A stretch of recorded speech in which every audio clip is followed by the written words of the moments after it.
daughter of a queen, in the line of succession, and a mother to a queen, wife of a traitor, Lady Frances Brandon lived quite the life. Daughter to the once Queen of France, Mary Tudor, and her incredibly naughty second marriage to Charles Brandon, Duke of Suffolk, Frances was born in July 1517.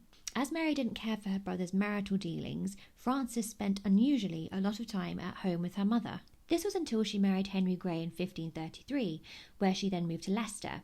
Frances adored court life and was there much more often than her mother was. Frances had 3 surviving children, and in keeping with the Tudor tradition, they were all girls: Jane, Catherine and Mary. In Henry VIII's Act of Succession, Frances's daughters were all in line for the throne, after Edward, Mary and Elizabeth. This placed Frances in a very powerful position, or incredibly disgruntled at being lopped off the pecking order of things. There is much debate over how Frances was as a mother. Did she beat Jane and her other daughters? Did she plot and scheme through the Tudor court? There is no evidence, as far as I'm aware, that she beat them and made their lives a misery. That isn't to say it's not true, but I feel legend has built up around it. Frances made great marriages for her daughters: Jane to Guildford Dudley, son of the Lord Protector, and Catherine to Henry Herbert, in a glorious double wedding. Her youngest daughter Mary had some physical differences to her sisters. She was very short, about 4 foot, and was hunchbacked. Frances didn't seem to want to hide Mary away from being different, which was certainly unusual for those times. When King Edward VI was dying, he created his device for the succession, which chopped out his sisters and went straight to Frances's daughters. This made her daughter Jane the heir to the throne. How Frances dealt with this emotionally is anyone's guess. Princess Mary and she were very close, so this was quite a wild betrayal to usurp the throne. How much say Frances had in this we don't really know. She didn't try to stop the event, but what power would she really have had if she'd have tried?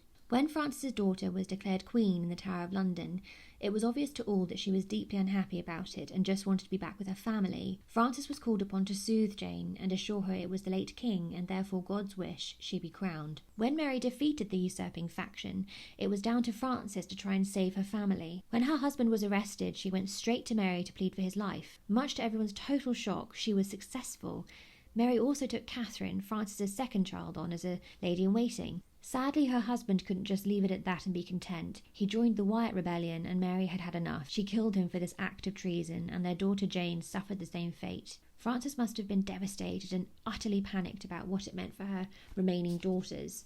Mary again forgave her, but it felt this time on a different level. I forgive you, but look at what that forgiveness has cost. Frances was kept tight for funds as her husband was a traitor, and her girls were still in line to the throne. In a bold move, Frances either fell in love or felt safe with her master of the horse, Adrian Stokes. As she married a nobody, any children they had would have been safe, and that made Frances herself safer still. The marriage produced 3 children, none of whom survived. She was outlived by 2 of her daughters, Catherine and Mary, and they lived wildly colourful lives themselves.